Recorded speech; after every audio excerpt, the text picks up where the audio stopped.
welcome back to Grokart Sport TV. This week we'll be wrapping up match day 2 of the UEFA Champions League. As usual, we have a few special guests with us today. Leonard Solms and Stephen Pettit, both third-year journalist students at Rhodes, and Tumelo Tumacha, who plays striker for Rhodes Women's first 11.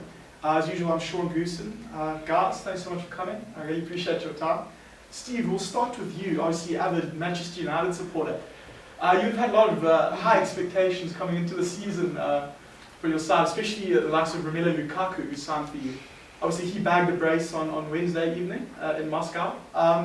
Do you think that he can keep up this level of performance throughout the season? Obviously, he started like a house on fire. Can he maintain this level throughout domestically and in Europe? Well, I think despite the fact that he scored 10 goals, I still think the best is still to come. Really, you watch the performances. Actually, he's missed a couple of opportunities. He hasn't been as clinical as people might actually want him to be. So if this is what he's doing now, if he starts playing to the sort of heights we saw in Everton, then I reckon there's no reason he can't go and score plus 20 goals in the Premier League and finishes plus 30 goals over in the entire season.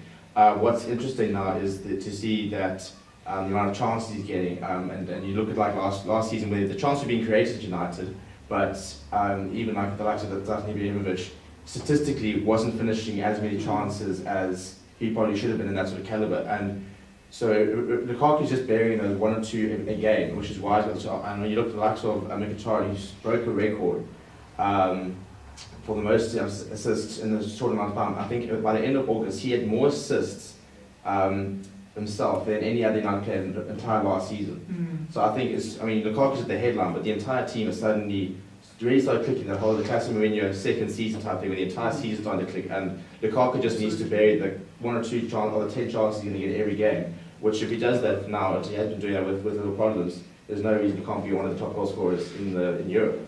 You speak about sort of kicking and team chemistry. Paul Pogba has been ruled out for up to 12 weeks, as it was reported. I think United still hasn't confirmed that they're keeping it very quiet, but no near date is basically what they've said. I think that's what we saw on Wednesday in particular. It was a display of the United depth this season, because we were without Valencia, Phil Jones, Paul Pogba, Fellaini, and Carrick, all without injury. That's 5 players, of which 3 will probably be starting, and 2 are fairly key players in the squad. And we went out, and yes, it was a fairly abysmal Moscow defence, but we scored 4 goals and dominated the entire game. The likes of Danny Blind playing in the midfield for the first time in like pretty much 2 years at United, having a fantastic game. The likes of Martial, who played a part in every single of the 4 games.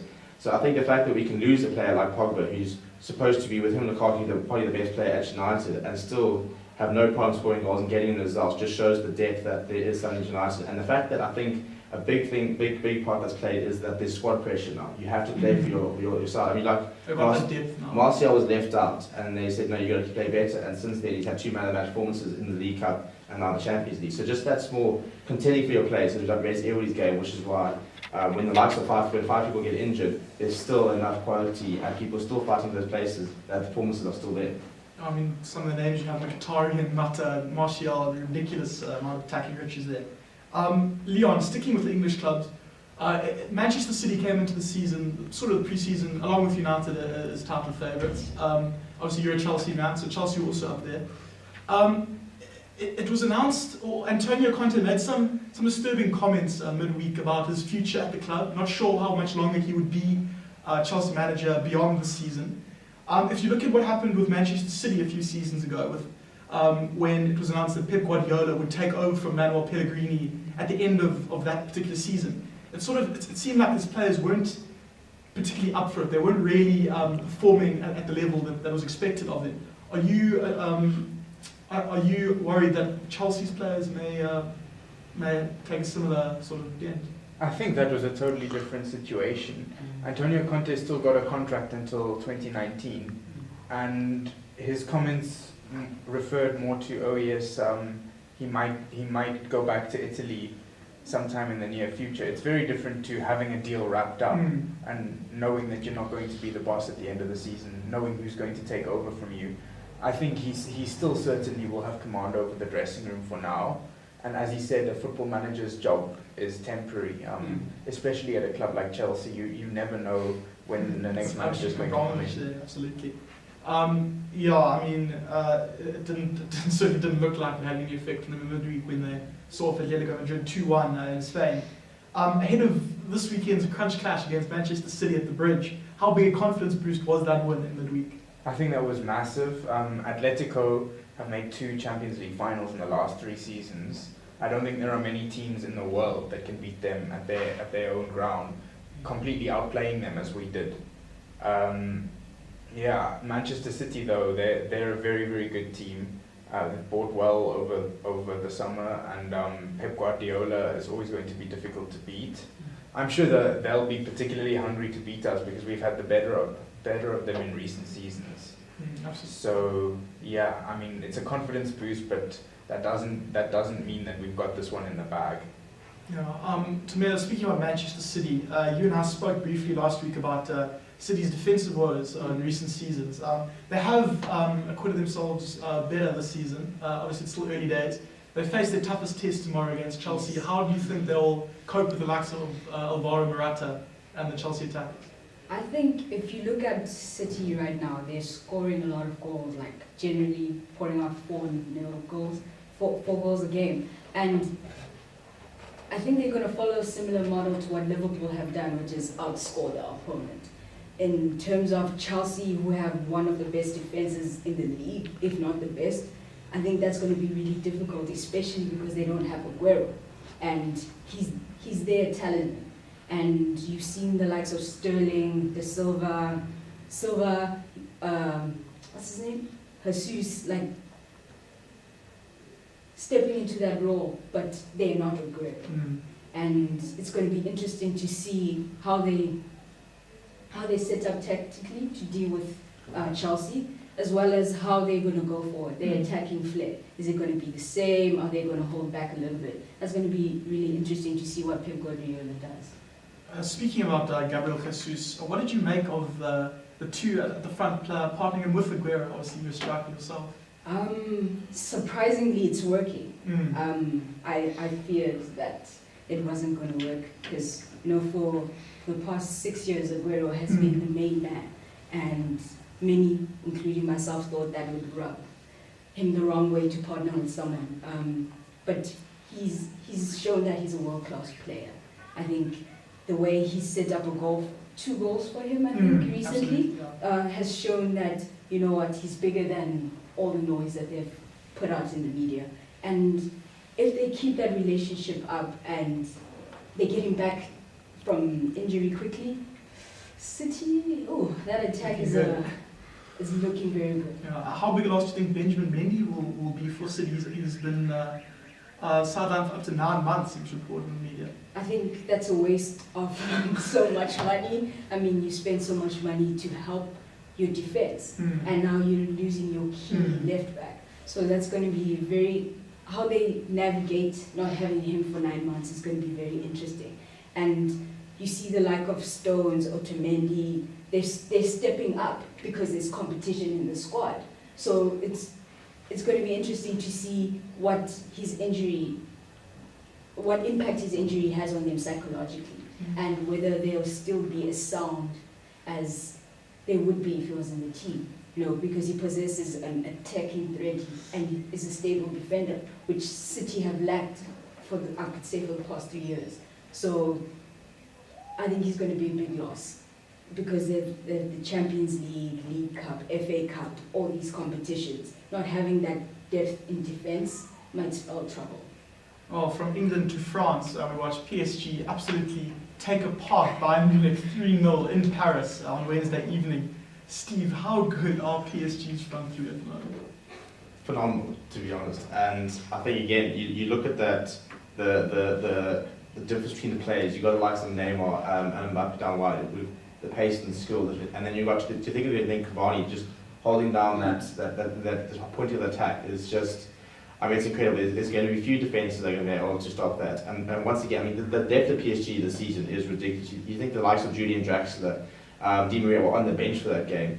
So, I mean, you can't. I don't quite see how. You can't shut down that front three very easy. And as soon as, say, maybe you put out a physical centre back to try and deal with Cavani, you then run him back for like sort of 60 minutes, and you put on the likes of Di Maria, moving Neymar or Mbappe into the middle. Suddenly, you've got 3 very quick players that aren't necessarily as physical.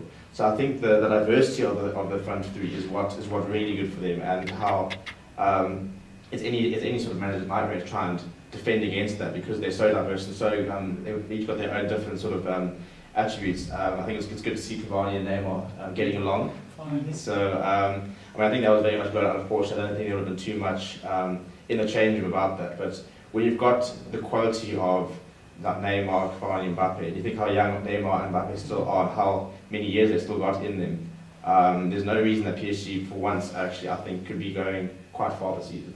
Oh, whenever I hear the name Kylian Mbappe, I can't help but be excited. I mean, he's literally younger than all of us here in the studio.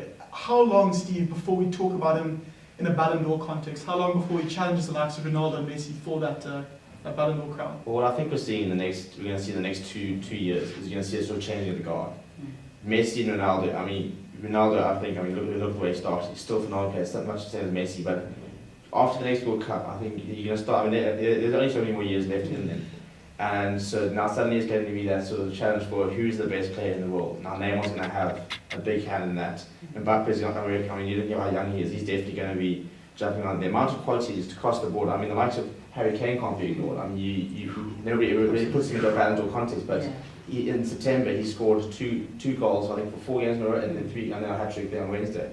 So I think we see this changing guard, and it's very much almost like a dogfight to see who's going to be the best player in the world. That's why Neymar's come to PSG. He wants to get that recognition that he's not going to get at Barca. But now Mbappe at the same club, there's going to be a bit of pressure on both of them. But I think what we're seeing now is changing guard in the next sort of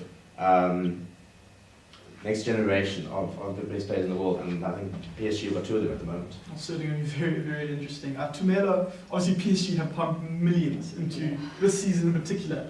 Realistically now, do they have a shot at Champions League glory this season? PSG always start off really strong. Last year they came out guns blazing. The year before, they recently beat Barcelona. I think was it 4-0, and then in the following fixture they just sat back. I think experience is going to be the defining factor in how far they get in the competition and whether the chemistry between the front three can stay the same. Defensively, Bayern didn't attack them enough, and the chances that they had, Bayern should have capitalized on. And sloppy defending, in all honesty, is what cost them. Because if you watch the game, PSG had some rocky moments at the back, and I don't think against Bale or Ronaldo or Benzema, those mistakes will lead to goals. So how far they get into the competition and who they meet, I think will define whether they get far, because it will test their experience as a club, as well as whether they really have enough to be crowned UEFA Champions League. Absolutely. Leon, obviously PSG completely took apart Munich 3-0. Yesterday it was announced that Carlo Ancelotti had been sacked, or he had parted ways with the club. Correct decision? Well, I think he had a role to play in that decision himself. That was certainly the impression. So he wasn't then sacked. It was a mutual sort of agreement. Yeah, I read quite conflicting reports about that, but I think that that Bayern will struggle to find a better manager than him. Definitely. That being said, sometimes it just doesn't work out. No matter how many trophies you've won in your career, sometimes you're just not the right man for the job at a given moment. We saw that at Real Madrid. Rafa Benitez making way for Zidane, and Zidane just comes in, new manager, completely. He's completely eclipsed what experienced managers like Benitez, Ancelotti, Mourinho did at the club already. Guardiola obviously had something similar at Barcelona. It'll be interesting to see how Bayern cope for the rest of the season. But they weren't even doing that badly under Ancelotti. He's a Bundesliga champion, and they're only a couple of points off the top this season. It's just about the level of expectation which you have at Bayern. It's not even enough to be the best in Germany. They want to be the best in the world, and if you want to keep at that level all the time, then you're going to have to make sacrifices. Can I just add something with that? I think not having Neuer and Boateng in the squad has really, And obviously long retired. yeah, you know, the leaders, the vocal leaders, the ones that play in the Germany team are not there, you know, and I think that's really messed with the equilibrium of the team. And the quicker they get them back, I think the better it will be for them, because they were atrocious at the back, which is something that is not characteristic of Bayern. They usually the team at the Absolutely. back. So it's going to be really interesting how they navigate life without Ancelotti. I think how he fit in after Guardiola left was seamless. He did the most, if I can say it that way. So it's going to be, who they replace him with is going to be key. And I think they should take a chance on, I think it's Tuchel or something. He was the coach for Dortmund last season. I think he'd be a really good addition to the team. Well, you speak of Dortmund, obviously they succumbed to a 3-1 loss at home to Real Madrid in the week. Cristiano Ronaldo scored a brace on as he returns his comeback from a suspension. Leon, Madrid haven't performed well. They got off to a slow start defending their La Liga title domestically.